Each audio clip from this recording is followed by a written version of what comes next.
Hi there, I'm Ken Lammers and welcome to Minor League Matters. This week we're going to talk about a case study in why soccer elitism is damaging Major League Soccer in the United States. The Columbus Crew. And with that, let's get cracking.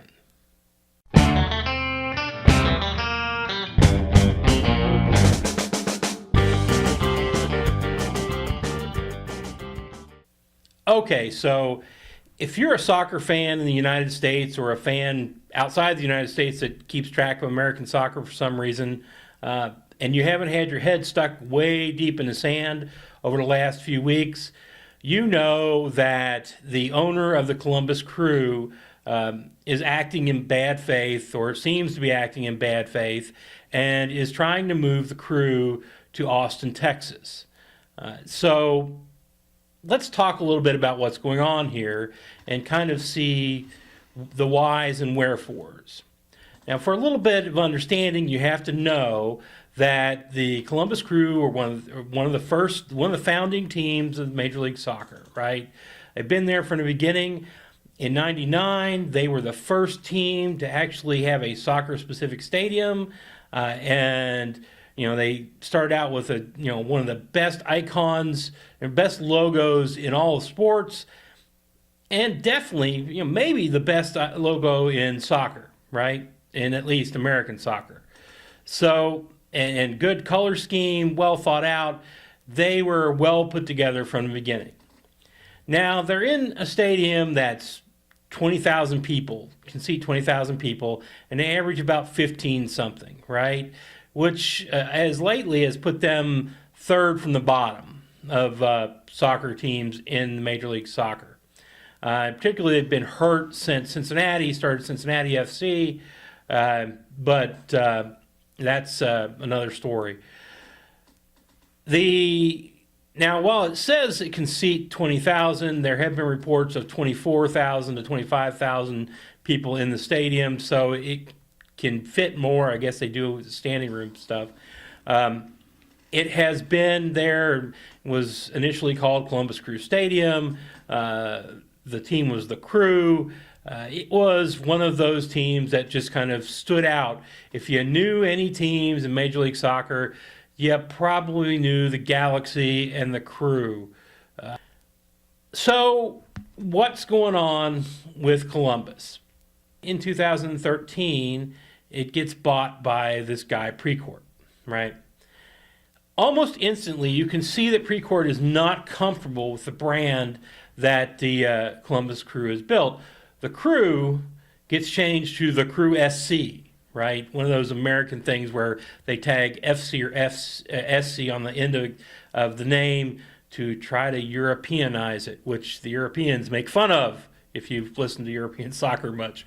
And he, gets rid of one of the strongest logos in all of sports in the U.S., possibly definitely one of the strongest in MLS, but gets rid of the logo, right?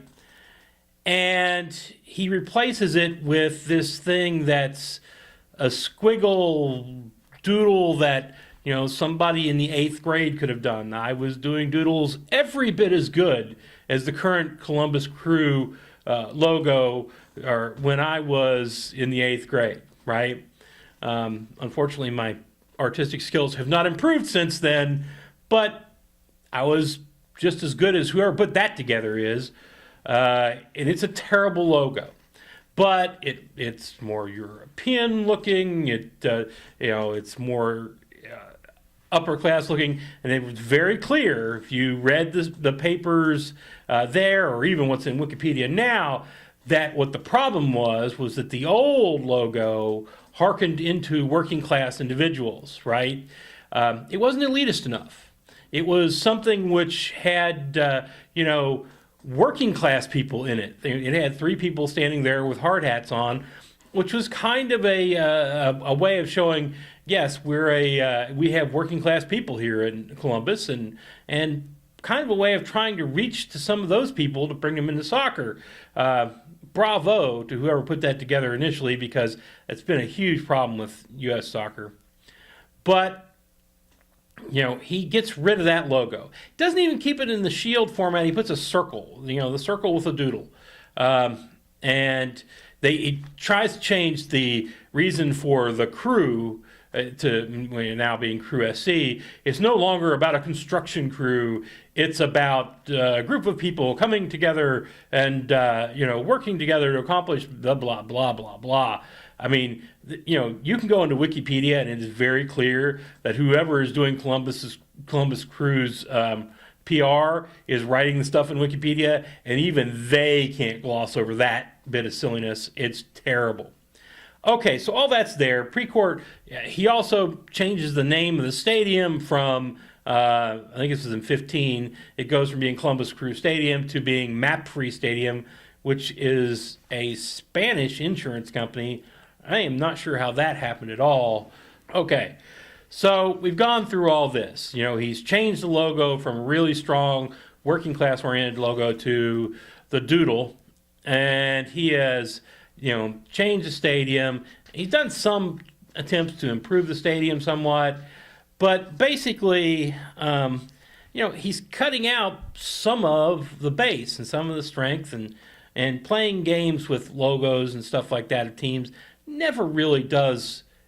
It's usually not helpful, right? You can change it a little bit and tweak the colors some, although he was smart enough not to change the incredibly strong color scheme that Columbus Crew has. I'm not sure how you get a yellow and black color scheme and don't end up playing in Pittsburgh, but, where Precourt would just have a heart attack if they were in Pittsburgh, where people actually work for a living. But they have a really good color scheme, and that saved them, despite the fact going to a bad logo or shield or whatever you want to call it. The fact that the color scheme is really good has still kept it looking good, really. Now, okay, so that's where it is, right? He's sold the stadium rights to a European insurance company. He's gotten rid of the working class logo. He has, just that sort of thing's going on, right? Well, it's not enough. And so in 2017, I think it was 17 October 2017, Precourt, basically announces that, well, I've been talking to Columbus and they won't build me a brand new stadium downtown, so we're going to Austin. Okay, now he did this at an incredibly stupid time to do this, right before playoffs start, right? And there is an instant backlash. The strong core supporters for Columbus Crew backlash very hard against this. As a matter of fact, hashtag Save the Crew. You can find it on Twitter, probably Facebook. There's a website, and it's not just Columbus fans that are there. Fans from all across the United States are with them. And of course, the MLS just wants this to go away. The owners apparently aren't all that sold on it, and 2/3 of them have to vote yes for it anyway. But the owners aren't all that sold on it. The MLS just wants this not to be an issue. And then you get things that go into a one-game playoff against Atlanta, and they win. And they win in a very exciting game, shootouts, the whole 9 yards, and everybody in the world watched. And Save the Crew is on. They then go and they play their next round, and they win that one. And watching the matches, and people are chanting, "Save the Crew, save the Crew." And the person who's mandatory on every single American soccer broadcast, who has some sort of accent from the British Isles, I don't know which one particular, what part or anything, starts talking about how great this is and how these fans are here and how they're trying to save their team. And of course, the American announcer comes right back. Oh, wait, this is a business decision. They've had terrible times here. There's reasons for this. Basically sucking up. And so kind of tells you what announcing is like on American soccer matches. Occasionally, somebody might say something. I admire this guy from the British Isles saying what he said, because it was true, but then somebody's going to run the party line. Save the Crew has dug in and is fighting hard to save their team, right? The American soccer has not done a good job of connecting with its people at a grassroots level because they won't do things like promotion and relegation, which would start teams small, and then you could get things like Detroit FC, which could grow, and things like that, and have a strong grassroots and just keep moving upward. No, it's an enforced top to bottom. We're going to put a team there, and you better like it. Which, Precourt, from a business point of view, if he wanted a team in Austin, did what makes sense. He overpaid for what the value of the Columbus Crew actually was. I think he paid like approximately $70 million. But he would have to pay like $120 million or something like that if he wanted to start a franchise of his own, right? So it made sense to buy the Crew and then move them to where he wants them moved to, right? That's economically makes sense. It is a terrible thing to do to fans, particularly to fans of a team that has been there since the beginning and, deserves to be there. Now, let's compare, from what he's wanting to move to where he's wanting to move, right? Okay, now, if you look at Columbus and Austin, the cities themselves are a little bit different as opposed to size if you just count what's within the borders of the city. But if you look at the metro areas, they're almost exactly the same size. So Columbus has 860,000 people living within its city borders. Austin has 970 some living within its borders, right? So that's a difference, but it's not really there, because if you then look at the metro areas around them, and this is, if you know how Cincinnati or how Ohio is built with all these little townships and stuff who may or may not join the city, you can have a lot of city that's not in the city border, right? Just the way it is. And Columbus has over 2 million people in its metro area. So does Austin, over 2 million people. As best I can tell, Columbus is a little bit bigger with its metro area than Austin is, right? Okay. Now, what's the big problem with sports, any kind of professional sport in Columbus? Well, the big problem is you got Ohio State right there. It is football central, and Ohio State is football, right? So once football season starts, you're not drawing a lot of people that you might be able to draw through the summer. So the problem, though, is that if you're going to move to Austin, that's where the University of Texas is. Football central. And once football season starts, anybody who you might be drawing who's going to go to football is going to go to football rather than soccer, and you're going to lose them, right? You are not going to be the primary sport if you're professional soccer in either one of those cities. That's a given. So, we get this, and they're both capital cities for their state, too, by the way. They're like almost sister cities. It's amazingly how close they are. So what's the difference? The difference is that Columbus, Ohio, on top of being a college city, is also an industrial city, has working class individuals, is known for this sort of thing, is known for encouraging and growing industry, doing things along those lines, right? Actually having working class. And it's there. It's a mixed town. Yes, there's a significant influence that comes from the fact that it has the university there, it has the capital there. You're going to get a lot of intelligentsia because of the university and somewhat the capital, but the university generally. But it's in Ohio, and people believe in working in Ohio, and that's the way it is. Even people who move up the rank scale some, move up the class scale some, still feel the working class roots. Hence, the Crew, right? Austin, on the other hand, is not known for this. Now, Austin has become, over the last several years, kind of the mecca of elitist intellectuals. It's the place where all, the Keep Austin Weird stuff and all that stuff. It's the place where people who want to be that kind of people go to in Texas.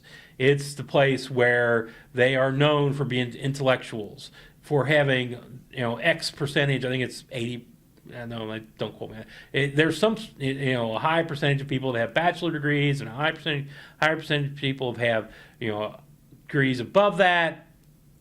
It's known, it's that kind of city. It's the, latte crowd. This appears to be the only real difference. I mean, as far as you look at everything else, they should be fairly equal. Precourt seems to believe that if he moves his team to Austin, that this crowd, which he appears to be much more comfortable with, is going to flock to his soccer team, which is interesting. And he appears to be playing back and forth between both cities a little bit now, because Austin, in some of the news articles I've read, seems to be balking at the idea of buying the Columbus Crew Stadium. We'll see how that turns out. So if the Crew don't get a stadium bought for them in Austin and don't get a stadium bought for them in downtown Columbus, why they've got a stadium sitting there, and it's going to be hard to justify that move. On top of which, this has put a lot of egg on the face of the MLS and MLS owners, and has made a lot of fans unhappy. It'll be interesting to see how this turns out, because as we all know, or as anybody who's checked in this a little bit knows, the owners have to vote, 2/3 of the owners have to vote to approve that move. Now, you would think that Precourt would have checked and made sure that that was available, or that they were on board with that before he decided to announce the move. But on the other hand, you'd think he'd be smart enough to wait and announce the move after the season was over, when he couldn't get a whole lot of egg in his face by his team going out there and being successful in the playoffs, and people shouting, "Save the Crew, save the Crew, save the Crew," on national televised TV. And he wasn't. Precourt's not, I don't know how good he's been as to fixing finances and making the team run better, but as far as putting things out, as doing the PR thing, he's been pretty bad at that, at least in this situation. So it's going to be interesting to see how this turns out. And this is really kind of not so much for the fans of Columbus Crew or the team, not so much for the city of Columbus, but for the owner. This is pretty much a case study as to elitism in soccer, an attempt to move a team change a team first that has some lower class roots, and move that team to a place where the lower class roots will be totally cut off. In the end, personally, what I'd like to see happen is, this won't happen, I know it. What I'd like to see happen is let him take his franchise ownership to Austin and call them the Austin Apexes or something, right? Let him move, let him go. But make the name stay at Columbus. And then join the USL. Go into the USL with that 20,000 person stadium, which the USL would be tickled pink to have. Have your team come in there and keep the colors, go back to the old logo that was cool instead of the doodle, and just go into the USL. And if you did that, the USL ought to snap up Indianapolis too if it can get it. I don't know if it can. But then you've got Columbus, Cincinnati, Louisville, right down that line, which provide for a great location and great possibility of real rivalries and real ticket sales, right? Cincinnati's already selling at 20. Columbus could continue and could grow some more if it's got actual rivals, Cincinnati and them going back and forth, Louisville and them coming back and forth. I'm not sure how well it would play with them going against, say, Pittsburgh or something, but that's there. There's a possibility of making this into a really good thing if they go to the USL, keeping the name, keeping the colors, and using the old logo. That's what I would like to see happen. Now, I realize that in American sports, or especially American soccer, that's just not likely. MLS, if they let it go, will probably do something to spike it, but we'll see. Anyway, that's my take on the whole matter, and I encourage you to go check out Save the Crew. And with that, if you like this, figure the odds, click like. If you like what you're seeing around here generally, subscribe. And if you have any comments, feel free to put them down below. I guarantee you I'll read them. I can't guarantee you that I will reply because, let's face it, I got a day job, folks. And with that, go watch some minor league sports. I'll see you next time.